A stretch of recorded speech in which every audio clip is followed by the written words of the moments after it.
ნახატის კიდე მაქვს ორი კიდე მაქვს ძალიან საინტერესო. ეს მონიგახლავთ. ეს ეგონშილია, ყველაზე ძველი ნახატი აქ ესაა, მოთახში ეს ნახატია. აქამდე ივანიშვილს მის კაბინეტში ხელოვნების ნიმუშების ასლები ჰქონდა გამოფენილი. ორიგინალებს უცხოეთში ინახავდა. სანქციებით შეშინებულმა ოლიგარქმა სპეციალური ავიარეისებით მხოლოდ იანვარში საქართველოში თითქმის 9 მილიარდის ნახატები შემოიტანა. ივანიშვილი ცდილობს მის მიერ მიტაცებულ სახელმწიფოში მოაგროვოს ყველაფერი, რაც გააჩნია. არქივი ინახავს მასალას, სადაც ოლიგარქი ყვება, რომ შუშის სასახლეშიც კი ხელოვნების ნიმუშების ასლები ჰქონდა განთავსებული. ძალიან გარჩევა ეს ცუდ ფორმაშია, მაგრამ ძალიან ძნელია რომ გაარჩიო ორიგინალი ისეთ კარგად აკეთებენ ასლებს, მაგრამ რაც კიდია, ყველა ორიგინალი რა თქმა უნდა მაქვს. საქართველოში მხოლოდ იანვარში 6 ტონაზე მეტი წონის 3 ამანათი ჩამოვიდა. 2 ამერიკიდან და 1 ბრიტანეთიდან. ჯამში 481 მილიონი დოლარის ღირებულების. ოლიგარქს როგორც ჩანს, გადასახადებში არც ერთი თეთრი არ გადაუხდია და ოფშორების კანონი გამოიყენა, რადგან დღეგ რეკორდული ღირებულების ნახატების შემოტანის მიუხედავად იანვარში შემცირდა. ოფშორების კანონი არანაირად არ ემსახურებოდა რაიმე უცხოური ინვესტიციების შემოსვლას. ეს ივანიშვილს სჭირდებოდა მხოლოდ და მხოლოდ იმიტომ, რომ თავისი პირადი ნახატების კოლექცია შემოეტანა საქართველოში. დაახლოებით 300 მილიონი დოლარის თანხა ამოაცალა ქართველ ხალხს, ქართველ გადასახადების გადამხდელს ჯიბიდან. ეს არის პირდაპირ უზარმაზარი მასშტაბის კორუფცია. ამგვარი მასშტაბის კორუფცია საქართველოში შევარდნაძის და ასლანაბაშიძის დროს არ ყოფილა. პირდაპირ ადამიანზე მორგებული, პიროვნებაზე მორგებული კანონები იწერება, რომ როგორმე მან კიდევ უფრო ნაკლები გადასახადი გადაიხადოს. არანაირ ეკონომიკურ ზრდას ვერ გამოიწვევდა ივანიშვილის ერთი საცავიდან მეორე საცავში ივანიშვილის პირადი ნახატების გადმოტანა. პირველების ინფორმაციით ივანიშვილმა შტატებიდან და დიდი ბრიტანეთიდან ნახატები ბევრად ადრე წამოიღო და საქართველოში დროებითი იმპორტის პირობით შემოიტანა. ის დაელოდა ხელსაყრელ მომენტს, როდის გაეფორმებინა საქართველოში ქონების გადმოტანა. იმისთვის, რომ 9 მილიარდის ქონებაზე გადასახადები არ გადაეხადა.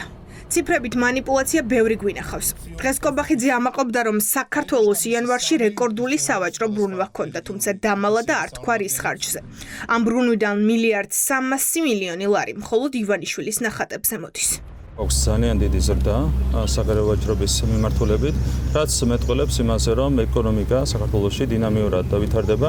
თქვენ ხედავთ, რომ აქაც არის პირდაპირი საბოტაჟი, კონკრეტული ძალები, რადიკალურ ოპოზიციასთან დაკავშირებული ძალები ცდილობენ შექმნა ნეგატიური მოლოდინები ეკონომიკურ განვითარებასთან დაკავშირებით, თუმცა ფაქტები მეტყველებს. სხვა რამეზე, იანვარი იყო ეკონომიკური თვალსაზრისით ძალიან აქტიური.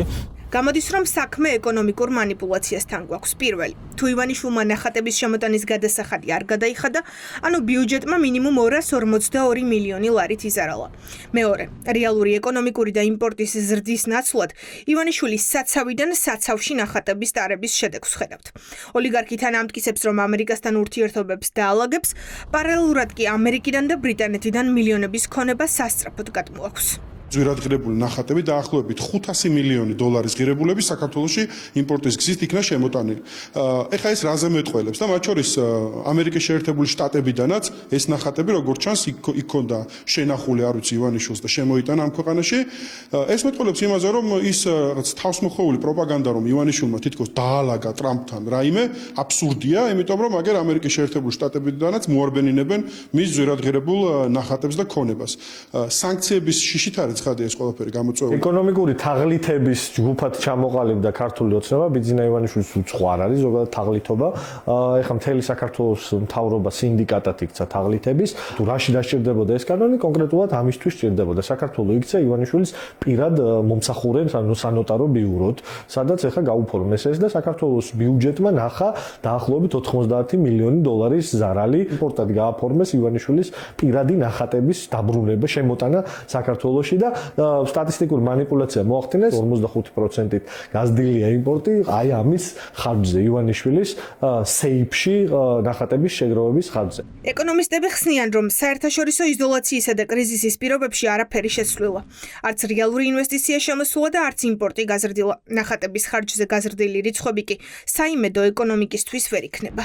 იმპორტირებული ნახატები მთლიანად თავდაყირა აყენებს სტატისტიკას და შემდეგ შესაძლებელს ხდის ნებისმიერმა მხარემ, ამ შემთხვევაში ქართულმა ოცნებამ ეს ინფორმაცია გამოიყენოს თავის სასარგებლოდ. მუშაობს ხელისუფლების სხვადასხვა შტო იმაზე, რომ სახელმწიფო ბიუჯეტში განზრახ შევიდეს ნაკლები გადასახადი და საქართველოში ყველაზე მდიდარმა ადამიანმა ნაკლები გადასახადი გადაიხადოს იმისთვის, რომ თავიდან აირიდოს ერთი მხრივ საერთაშორისო სანქციები და მეორე მხრივ ამ ნაკლებად გადახდილი გადასახადებიდან გამომდინარე გაიზარდოს საკუთარი ისედაც მრავალ მილიარდიანი ქონება. ქართული ოცნება მის ამომრჩეველს აიმედებდა, რომ ტრამპის ხელისუფლების მოსვლის შემდეგ სანქციები გაუქმდებოდა და ამერიკასთან ურთიერთობები დაალაგდებოდა. თუმცა ფაქტია, რომ ეს მხოლოდ სიტყვები არ, რადგან ივანიშვილს შტატების სანქციების ისე ეშინია, რომ ნახატები ოფიციალურად საქართველოს ტერიტორიაზე გადმოიტანა.